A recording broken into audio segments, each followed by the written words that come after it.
Viewers, আসসালামু আলাইকুম। চলে আসলাম একটি সিম খেতে।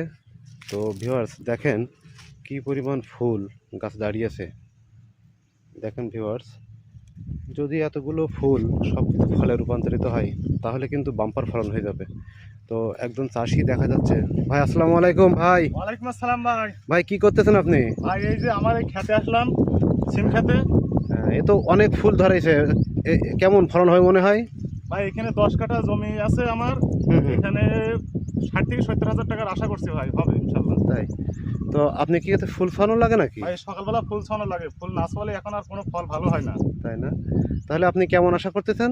60 থেকে 70 হাজার টাকা আমি আশা করছি ও, হবে। এখানে কতটুকু চাষ করছেন আপনি? এখানে 10 কাঠা জমি আমার সিম চাষ আছে। 10 কাঠা না? বাজারে কেমন চাহিদা ভাই এখন সিমের? ভাই, এখন সমস্ত তরিতরকারির দাম বেশি, সিমের দামও অনেক ভালো। তাই না? আচ্ছা ঠিক আছে ভাই, ধন্যবাদ, ভালো থাকবেন ভাই।